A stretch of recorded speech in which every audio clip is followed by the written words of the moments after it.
Alright, so again, welcome to Deep Rock. Got a big reveal for you. Had to figure out how to get this even on all the sides of the camera because it's so big. But as you can see, this is from Reaper Off-Road. I'm also wearing the Reaper Off-Road t-shirt. And I'm going to go ahead and show you what's in this box. This box is very compact, but there is a big reveal here. So here we go. And this is how easy it is to unbox as well. Just a couple of clips to take off. And this is the new Reaper Off-Road rear bumper. And what they've done is they've built the box around the bumper, so that way you don't have a pallet and everything else you have to deal with. So came out really well.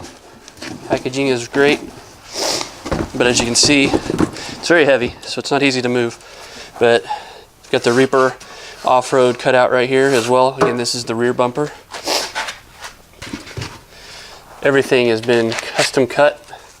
It's all been packaged very well. This is to cover over the D-ring here, and then you have your 3-inch cube lights. If you want to put one of those in there, you can, and those will work with pretty much any 3-inch cubes. But again, they've got really nice packaging. Everything's cut out, but the box is specifically designed and built for this, for packaging. Okay, I wanted to go ahead and show you what comes with the Reaper Off-Road rear bumper. You're going to have the brackets here that are going to fit behind here, allowing you to put a 3-inch cube light if you decide to want to do that. Comes with a large and a small back plate, allows you to kind of almost illuminate on either side if you want. There's one back over here on this corner that has their Reaper Off-Road logo, and then the Reaper Off-Road here. And you can either paint it if you wanted to match the color of your vehicle. You could wrap it, put stickers on it, whatever you want to do on that if you want to, or you can leave it out. It's up to you. You also have a driver and passenger side drill plate, which are here on the side. You also have a stainless steel nuts here. You also have some grade 8 hex head bolts, and they're also going to be also the flat washers. And then your checklist to make sure you have everything that you need. So that's exactly what's going to come with it. Again, you don't have to go to the store or race out for anything.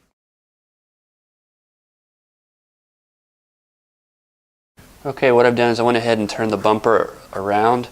If you see here down below, we have these, they're almost like welded studs, and what that allows you to do is you'll take off those covers that's there for the powder coating so it doesn't mess up the threads.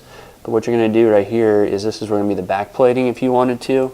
And if you look over here on the left and right of it, you'll see that there's 2 more here, and that's for those brackets that I showed earlier on if you wanted to mount those cube lights. Okay, here is a finished installation of the light.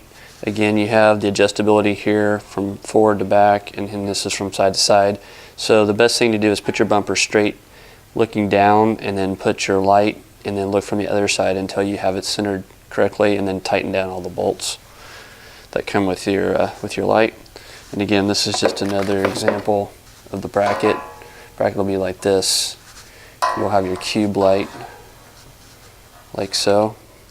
And then from here you can see that you have that adjustability from front to back and then from side to side. So go ahead and adjust accordingly, put on the bracket, and you're ready for the next step.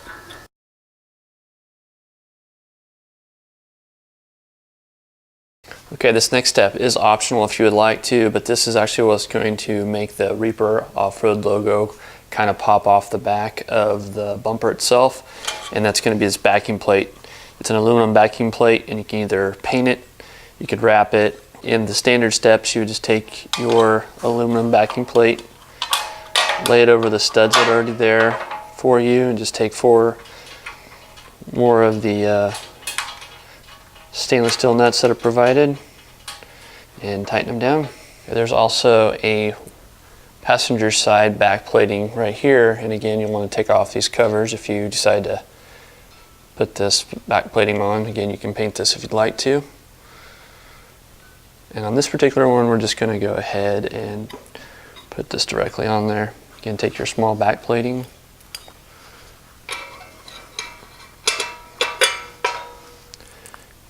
take the 1/4 20 stainless steel, bolts came with it. And just do these almost hand tight and just a little bit tighter. You don't want to almost bow out it's a very thin aluminum, so you want to be kind of careful with it. Just make them tight.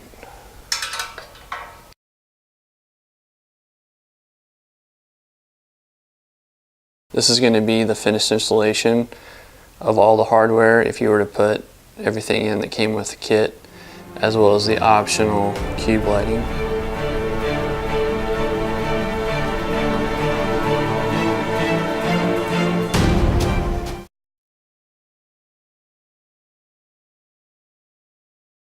Hi, for those that are still running the factory rear bumper that are the plastic bumpers from Jeep, I'm going to show you very quickly how to remove those. There's just a few bolts and just going to show you where the locations are and what you'll need to remove them. You can do the simple way, which is just like an impact or a drill that has a 5/8 adapter on it.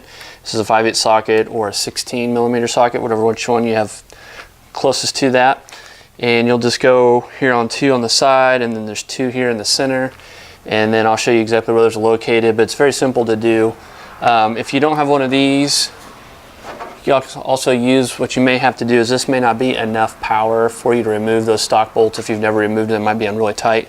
So you might need like a small breaker bar, again, putting either 5/8 or a 16mm socket. Or if you don't have that, you might still be able to, if you get enough leverage, you can still use just your handy socket. It's just going to take a little bit more, you know, oomph to get that off of there, or use maybe even just like a little cheater bar or something that you have laying around.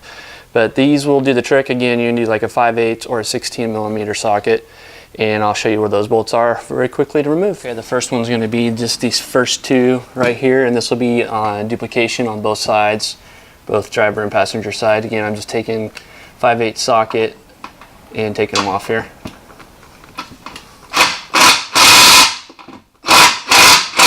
And again, it's plastic, so there's a little bit of movement, so you can get your drill in there if you have to.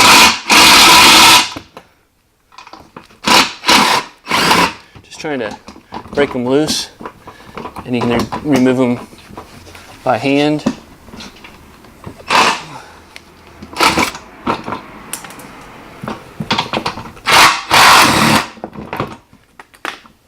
So you'll do that. See how simple that is? It's just a bracket that's built onto the plastic, and you'll do that on the driver's side as well. Okay, there's going to be 2 more bolts underneath. There's one right here by the muffler, and then one almost by the factory hook. But I'll show you where that is on the other side. But all you're going to do is just take, again, the same size and remove. And you can see a little bit easier how this is going to work. It's just a little bracket that hangs over. So when you do get all these off of here, you're just going to lift up, and you might have to pull out a little bit, but you see how that kind of works now. There's 1 bolt there. This is your trailer hitch. You can leave that if you have it. You do not need to touch that. That will remain there. And then if you come over here, you'll see right there is the other bolt. Okay, now that you have removed all the bolts, now it's time just to not be gentle with it, so to speak, and go ahead and rip off that rear bumper for the last time.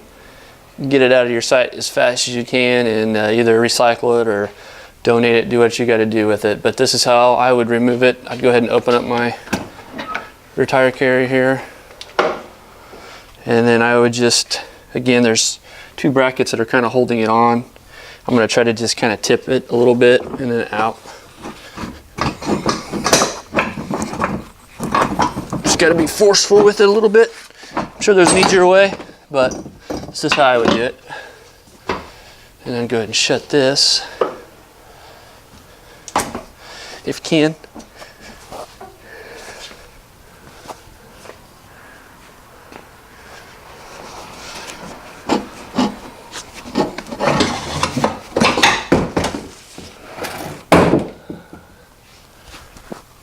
Now, close this back. And the last thing we're going to have to do is remove this hook, clean out these sections right here on either side, because that needs to be nice and clean and clear so that these will slide in very easily. If you have a lot of old dirt and grime and stuff in there, it needs to be cleaned. So make it easier on yourself before you try to just lift that and put it on. make sure these are cleaned out. Okay, now that you have removed the bumper, you have access to the last 3 bolts that you need to remove. It's going to be these 2 right here and 1 underneath. You want to go ahead and grab a 19 millimeter socket, come from the bottom, and these 2 on the side. This is a bracket that holds in, so these nuts here are actually welded on, so they'll come off with it all at once. So if they haven't been off from the factory, they might be very tough to take off, either impact wrench or maybe even a breaker bar to break these loose, but we'll see if we can get these off with this.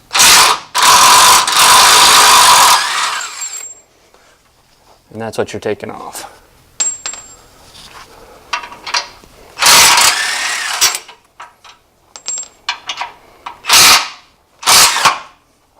So you can see how the bracket's coming loose. We'll just go ahead and let it fall.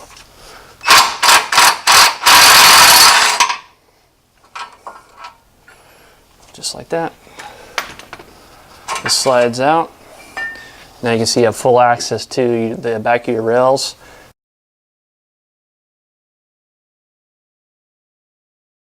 Okay, your Jeep may not have the frame already pre-drilled from the factory. So what they've done is they provide you with these drilling plates. What you do is just put it here on the frame, line it up, and this is P for passenger. And then what you want to do is just go ahead and mark that hole. This is some pretty thick steel, so you might have to get some heavier duty drill bits before you do this. But as you can see, when you remove it, I can see exactly where I'm supposed to drill. And once I get that drilled through, I'll provide you with the actual drill bit sizes I use to get that. But you're just trying to get it just a little bit bigger than the bolt that needs to be installed. They are a very heavy duty grade 8 bolt that comes again with it. So you're going to be drilling a hole that big on both these locations.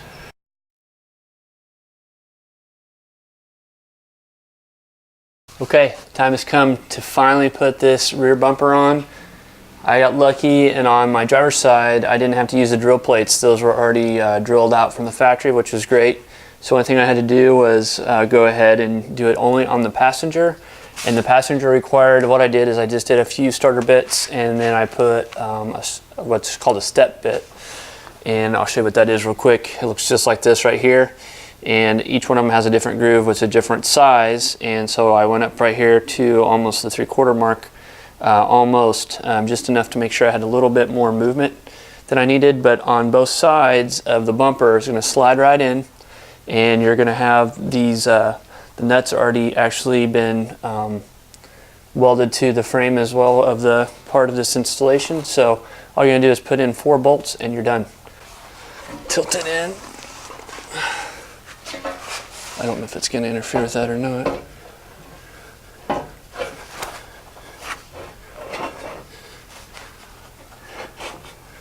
There we go.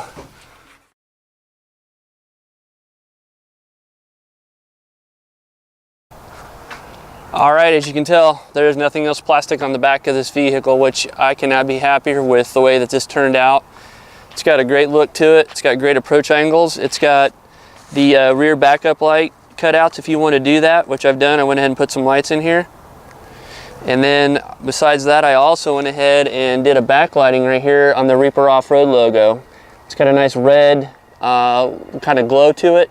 Came out really nice. And again, this is all steel. This is all handmade, made in the US of A, which is makes me proud to be able to run that.